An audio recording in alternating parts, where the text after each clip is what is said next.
Hello everybody, welcome to today's video. Government of India is now the largest shareholder within Vodafone Idea. Well, this has happened over the weekend and this is a very interesting piece of news. And based on that news, Vodafone's share price has increased by 25% today and Indus Towers, one of the biggest players in the telecom infrastructure space, that share has increased by 15%. In this video, we are going to analyze what is this news all about and also the fundamentals of telecom industry, which can help you pick up some interesting business concepts and also understand how you should think about whether you should invest in these growing stocks versus not. So let's get started with the video. The first point that I want to focus on is the average revenue per user. In this chart, you will notice that the average revenue per user was 67 rupees in 2019 and in 2022 May that number increased to 128 rupees, 100% increase. Well, if you compute the revenues of, let's say, a telecom service provider like Jio, Airtel or Vodafone, let's say the revenues are nothing but the total number of customers times the average revenue per user. Now, the average revenue per user has increased by close to 100% in the last 3 years. Well, I don't believe the number of customers is increasing by 100%. India is already a matured market with respect to mobile penetration. So that number is not going to increase massively, but still the revenue growth is significant. When this revenue growth is significant and the industry itself is growing, it means it's a great industry to probably go ahead and put in some money. However, we also need to understand the cost element to it, and that is where the entire news is focused on today and the last few days. And once we jump into the cost, we see two elements: government fees and the infrastructure expenses that these guys need to incur. Because these are the two elements which are also in the news from the last few days. Now, what is the government fees? Why is Vodafone, Airtel and Jio, why are they paying to the government?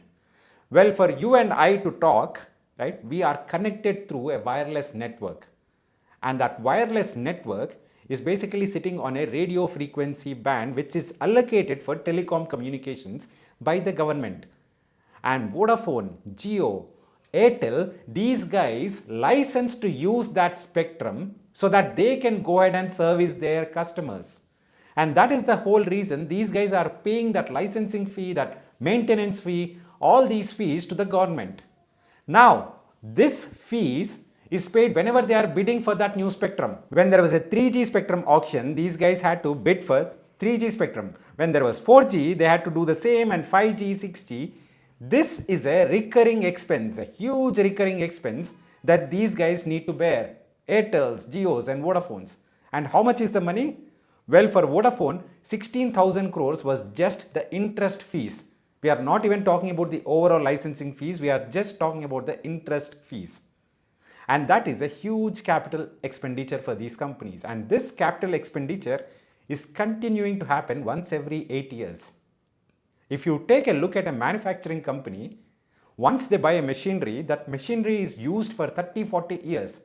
And in this scenario, such a huge spend goes all out for a toss in less than 8 to 10 years. Now, the next point that we need to understand is the infrastructure fees.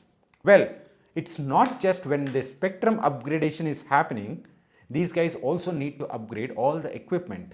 The transmitters, the receivers, the transponders, every single thing also have to be upgraded. And that's another huge expense that these guys are incurring once every 6 to 8 years, whenever there is a spectrum change. And that is the primary reason why these telecom services companies are in huge debts right now. The overall debt for Vodafone Idea is close to 2,16,000 crores. Now you can know where this entire debt is coming from.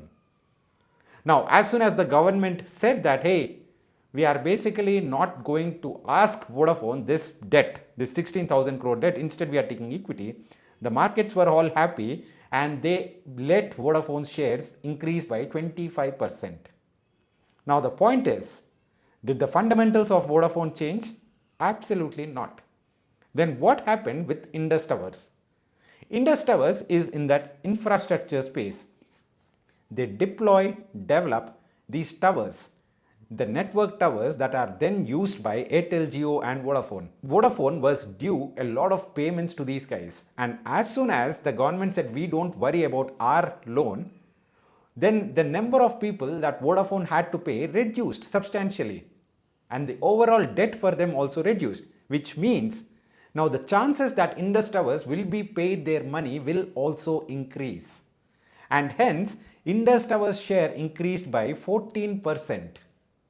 You can see how neither Vodafone's fundamental business changed nor Indus Towers' fundamental business changed. This is called as a classic news-based trading. And if you want to invest in news-based trading, you should have invested before, but you can never invest in these news-based stocks after the news, because the effect is already now based into the price of the stock. Now, what is going to happen going forward? Well, the same set of costs are going to happen again and again and again. Even though the revenues are increasing, you can see the cost outlays are also pretty significant. If you would ask me, I would bet that the company which is able to manage their costs better in this entire space is the clear winner. And very clearly, Vodafone is not able to do that. And that's the reason why government has come in to support Vodafone. Now, who is the company which the government is not supporting?